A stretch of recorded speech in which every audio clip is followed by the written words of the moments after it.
state's health minister has blasted an aged care staffer who turned up to work despite being unwell and has since tested positive for coronavirus.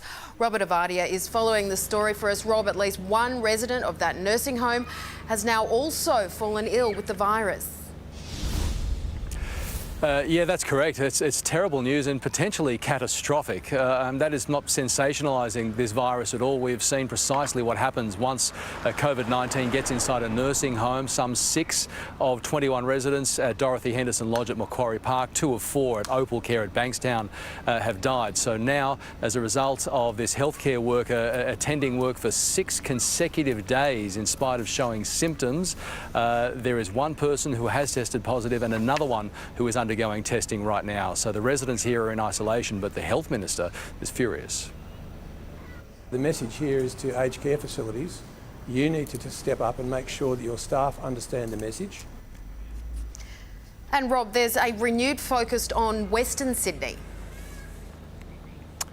Yeah, correct. We're not being told that it is spreading like wildfire, quite the contrary. And although health authorities are happy with the flattening of that curve, which has been such a well-used term for the past couple of weeks, they are concerned after a cluster was discovered at Preston's on Friday with 11 workers at a windows manufacturer or their family tumbling ill with coronavirus. So on top of the eastern suburbs and the Ryde area where we saw that initial cluster at Macquarie Park, Blacktown, Penrith, Cumberland, Liverpool have also now added to the list of districts where people are being urged to get testing if they are symptomatic. We're asking that everyone in these areas, if they have even very mild symptoms, to present to their GP or to one of the COVID clinics or to a hospital and seek testing. And today it also emerged there have been 2 new fatalities from COVID-19, specifically from the Ruby Princess. A man and woman in their 70s. Also, it was revealed 66 crew on board the Ruby Princess are infected. And Rob, what about plans to restart the NRL? Well, this has been building in momentum for some time now. It doesn't necessarily mean it's realistic, but it's certainly a lot of support for that move from a surprising ally today, John Barilaro, the Nationals leader and Deputy Premier, throwing his weight, proactively supporting a return for the NRL on May 28, suggesting not just for economic reasons, but if the NRL can satisfy health officials it can do this safely, it would lift everybody's spirits. The NRL are confident, that's why they named a date. I don't want to be the obstacle. I don't think any government wants to be the obstacle. I think no government wants to be an obstacle, but there will be plenty of obstacles from health officials as to whether that can realistically go ahead, Ange. Yes, indeed. OK, thanks so much, Rob. The New South Wales government has announced a lifeline for renters and landlords. The $440 million package will see landlords compensated if their tenants can't pay their rent. Here's how it works. Landlords will be given 25% off their land tax if they drop rent by at least the same amount. The legislation also forces both parties to come to the table to negotiate if there is an issue with payment. The more that a landlord looks after their tenant and the more that a tenant works with their landlord, the better off that both will be as we move through this pandemic.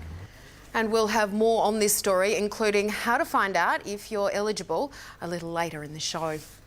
Not long ago, Tasmania seemed relatively sheltered from the COVID-19 crisis compared to the rest of Australia. That's changed dramatically. Today, 2 major hospitals have been shut down after an outbreak in the state's northwest. It's an unprecedented move, which experts say shows just how fast the situation can spiral out of control. Letitia Wallace sent this report from Tasmania a short time ago. There are eerie scenes here in Burnie, which is the epicentre of Tasmania's coronavirus outbreak. For the first time in a century, 2 of the state's major hospitals, the Northwest Regional and private hospitals, are closed. One by one, ambulances have been lining up this morning to collect and transfer around 24 patients to the Mersey Community Hospital, which is about half an hour away. Workers in PPE can be seen removing contaminated material from the site as an extensive deep clean gets underway. So far, around 60 people are linked to this hospital outbreak. 43 are healthcare workers. The state has had 5 deaths from coronavirus, the latest a woman in her 70s in the northwest. Unfortunately, I think that there will be more deaths to come in coming days, and we need to ready ourselves for that. I don't think any Premier ever in the history of this state has had to ask so many people to do so much to help us to get on top of this outbreak. The federal government is deploying Australian Defence Force personnel and medical assistance teams to the northwest to undertake this enormous operation. Health Minister Greg Hunt has stressed it is too early to predict when social distancing restrictions will ease. Political reporter Taylor Aiken is in Canberra. Good afternoon, Taylor. What did he say? Good afternoon, and well, Health Minister Greg Hunt has praised the work done by Australians over the Easter long weekend in stopping the spread of coronavirus, but insists now is the time to stay the course and continue self-isolation and social distancing. The growth of new cases in Australia remains below 2% each day, which health experts say is continuing to flatten the curve. But with cases today surging well above 6,000 nationwide, Mr Hunt says there will be 3 elements that need to be assessed before restrictions can be eased. Signs of rapid, significant, sustained decrease in Australian cases. Secondly, the response capability, and thirdly, and this is the work that the Prime Minister has been deeply engaged in, planning through, once those things are achieved, the steps out, which would always be gradual. And Taylor, universities are warning the federal government's relief package won't be enough to prevent job losses. That's right, and some 21,000 jobs universities say are at risk, and that's despite the government's $18 billion economic support package. The higher education sector says it will maintain their existing funding levels, but won't cover the gaping hole in revenue caused by coronavirus or protect those workers not covered by the JobKeeper wage subsidy scheme. Education Minister Dan Tehan has all but ruled out further support for the education sector for now, with university bosses turning to governments and banks for low-interest loans. And OK, thanks so much, Taylor. The head of the Australian Border Force has sounded the alarm on the level of security at our ports, saying more needs to be done in the face of the COVID-19 pandemic. It follows the ongoing crisis surrounding the Ruby Princess. Evan Batten reports. Well, this might well be considered too little, too late, and certainly something quite obvious in hindsight. But the Border Force Chief is now talking in terms of our preparedness for future pandemics, that we're really not prepared at all. Our borders are much too lax, our ports in particular, as cruise ships return unchecked largely. And this, of course, all in after the Ruby Princess cruise debacle, where 2,700 passengers were allowed to go home from the port behind me here unchecked. And a lot of follow-up work had to be done to put them into isolation. Now, we see on the front page of the national broadsheet, the chief there, Mr Ottram, has said that we're just not prepared at all. Our borders are much too lax. This might well be seen as the latest salvo in the tit-for-tat blame game that erupted between the New South Wales Government, the Ports Authority and Australian Border Force. Now, the Chief, Mr Ottram, said, and I quote, "Any system where it's difficult to locate accountability, you're asking for trouble. You need somebody in command of resources to create the hard border." Now, the Shadow Health Minister, Chris Bowen, spoke about this a short time ago. In effect, he's criticised Australia's border arrangements. In effect, the boss of Border Force says we need tougher borders, and the government needs to provide them. It's an extraordinary public intervention. It is an admission that the rules at our ports have been more lax than the rules at our airports. Now, Mr Ottram's comments have met with support, in particular from the New South Wales Police Commissioner Mick Fuller. There's a high level of trust at the moment in terms of ships coming into our ports. As he leads the investigation into what happened on the Ruby Princess, we'll bring you all those details at 6 p.m. British Prime Minister Boris Johnson has revealed just how tough his fight with coronavirus was, saying it could have gone either way. The 55-year-old's now out of prison following a stint in intensive care. I want to pay my own thanks to the utterly brilliant doctors, leaders in their fields, men and women, but several of them for some reason called Nick, who took some crucial decisions a few days ago, for which I will be grateful for the rest of my life. Hugh Whitfield has more from London. It's pretty clear now Boris Johnson had a near-death experience during his 3 nights in the ICU at St Thomas's Hospital, and that his life was genuinely in the balance. He has now been discharged from St Thomas's Hospital and driven up to the Prime Minister's country residence, Chequers, which is about 65 kilometres outside of London in Buckinghamshire. Boris Johnson is there with his pregnant fiancée, Carrie Simmons.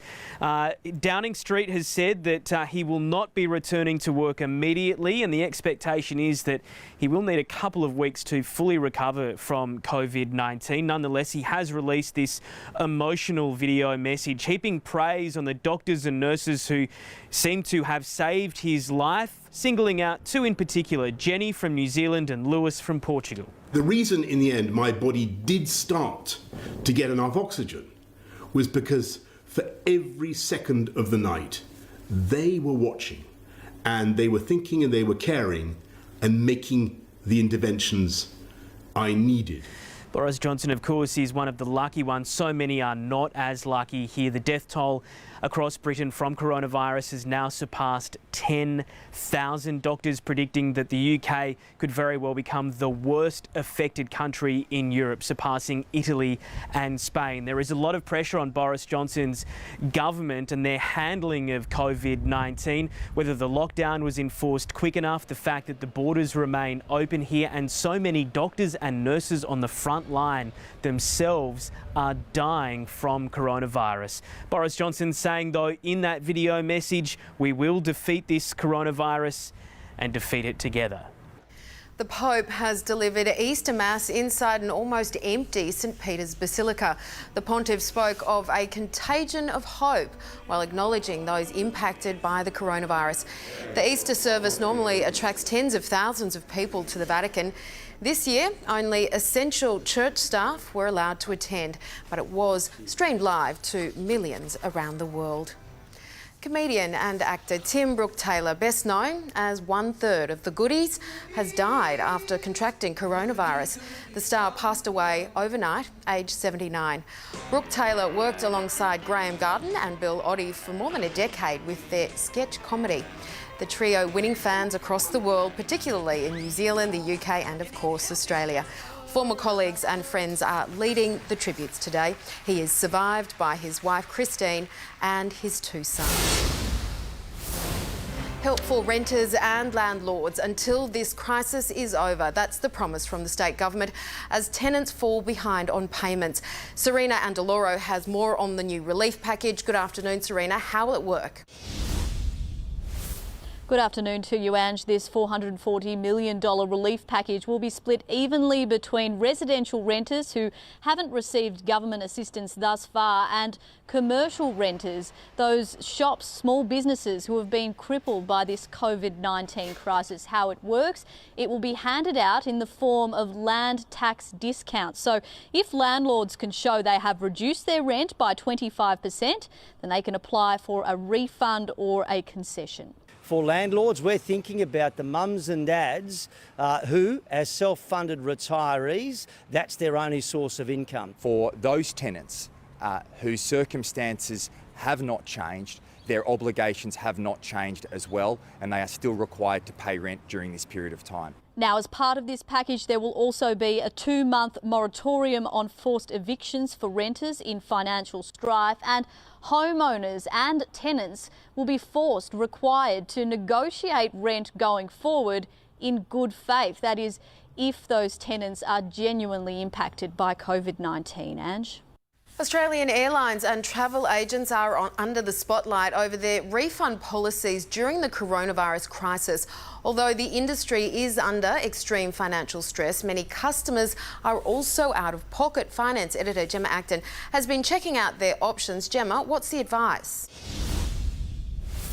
Airline passengers unable to travel due to restrictions imposed in the fight against coronavirus are being left to the mercy of airlines, travel agents and insurers in determining what they're eligible for in the way of flight credits or refunds. Unlike in other countries, such as the US, there is no government-imposed ruling that airlines must offer customers a refund. What you're entitled to, it depends on the terms and conditions of the airline or the travel agent that you book through.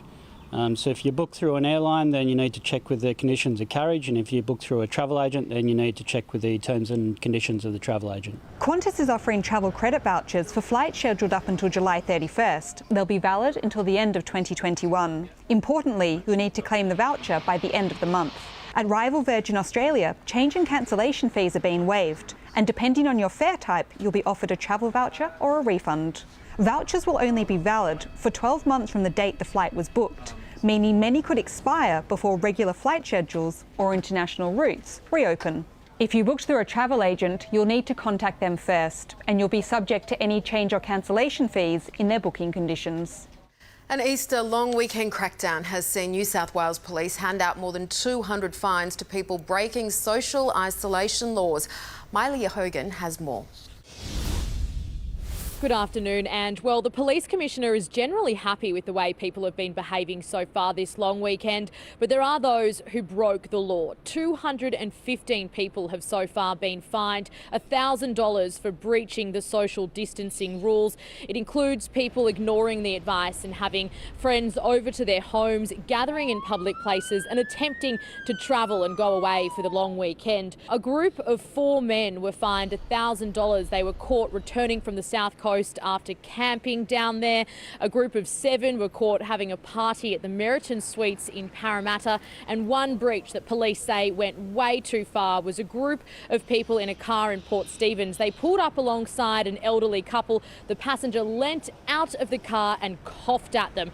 Now police are still hunting for those group of people. An elderly couple were walking, just together, quite peacefully, getting out some exercise, and a carload of hoons pulled up and coughed on them, which caused them obviously great concern, and thankfully they reported it to police with the registration number. Police are reminding people that under the public health order, you must not leave home except for shopping, work, education, exercise, medical or caring reasons. Gatherings of more than 2 people are banned apart from work, members of the same household, weddings and funerals. Hundreds of Australians are today settling into quarantine hotels across Sydney after a last-minute Mercy flight was arranged to evacuate them from Cambodia. Peter Fegan has more. Peter, how relieved were they to land this morning? Well, for the more than 200 passengers on board that Singapore Airways flight that touched down here in Sydney shortly before 7 o'clock this morning, the journey continues. They will all now be subject to 14 days of mandatory isolation in hotels across Sydney. After the flight landed, they were ushered through customs by authorities before being loaded onto buses and spread out across the city. But before they could check in, they were then subject to health assessments. Their temperatures were checked and they were also examined for respiratory issues. One passenger on board has filmed his journey all the way from Phnom Penh here to Sydney, and he shared it with 7 News. Here in Phnom Penh, Cambodia, on our way to the airport for the flight organised by Ambassador Pablo Kang. All commercial options just weren't viable, and we're really grateful to the Aussie government for getting us home to our families. The timing was perfect for these stranded Aussies, many of them who had been stuck in Cambodia for weeks, as Cambodia's Prime Minister Hun Sen is on Thursday prohibiting border-to-border travel in the region. We're happy to go home. Aussie, Aussie, Aussie. I just want to express my enormous appreciation for the Australian Embassy in Cambodia. Despite now all being in isolation and not being able to reconnect with their loved ones, I think it was pretty clear for the most part, people are just happy to be back here in Australia. The former state minister who was caught flouting isolation orders will pay a much heavier price than a $1,000 fine. Don Harwin copped the fine and was forced to stand down after he was snapped at his Central Coast holiday house, almost 100 kilometres away from his Sydney home. But the initial penalty was just the tip of the iceberg. He's now set to lose $175,000 a year, with his salary slashed because he's no longer the leader of the upper house nor a minister. The former federal Liberal candidate, Geoffrey Winters, who was also photographed at Harwin's home, won't be fined. It's been deemed that he had a reasonable excuse to be there. Lenders are putting a stop to credit card deals due to the financial uncertainty caused by the coronavirus pandemic. Jetstar, Myer and Woolworths are among those stopping new customer applications. NAB has also removed 3 cards from the market in recent weeks.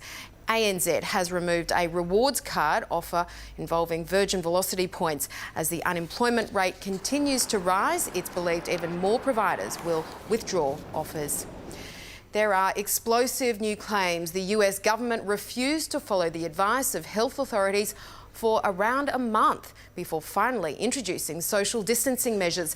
US Bureau Chief Ashley Mullaney is in New York. Ash, the US is now the hardest hit nation on earth. Good afternoon. Well, it's a record no American ever wanted to see. The United States now leading the world with the number of confirmed coronavirus cases and deaths. On a weekend marking new life on the Christian calendar, New York grappled with a death toll that grew by 758 in just 24 hours. Hospital admissions are down dramatically, but the World Health Organization is warning the virus could be here to stay. We think it's going to be a virus that stalks the human race for quite a long time to come, until we can all have a vaccine that will protect us. Across the country, Americans marked Easter Sunday with drive-in services. New York's St Patrick Cathedral bursting to life with bells but no parishioners. After declaring an emergency in all 50 states for the first time in history, the President delivered his Easter message from the White House lawn. The country still closed for business, but he had fighting words nonetheless. We're winning the battle, we're winning the war. We'll be back together in churches right next to each other. New York's governor is confident his city is flattening the curve, that the number of deaths is plateauing, but he says at a horrific rate. With millions of Australians now working and studying from home, some families are using it as an opportunity to enjoy the more simple things in life. Jessica Ridley explains. Well, after a few weeks now of working and studying from home, many of us are experiencing cabin fever, no doubt, and craving a bit of interaction with someone other than our siblings, children, partners and housemates. But many families are trying to look for the positives during this lockdown period. Sydney photographer Shannon Rawnsley has been snapping mums, dads and children on their driveways and front yards over the Easter long weekend, gathering their reflections on this time spent together. They're all definitely embracing it and having a good time, and they're interested in documenting it and looking back on it as well, as it's a real surreal time. When she came up with this great idea, it seemed like I was straight onto it. It just seemed like a really lovely thing to do, and for us to all be able to look back on for all of our family and our kids, whose kids probably won't actually even believe that we went through this. Family psychologists say while this extended time under the same roof can certainly present its challenges, it's a rare opportunity as well to regroup and tighten bonds. In times of crisis, family is sometimes all you've got, and perhaps there'll be a little bit more valuing of them after this is all over. We're all being encouraged to consider the little things that perhaps we took for granted before this time that we'll certainly have a new appreciation for when it eventually ends.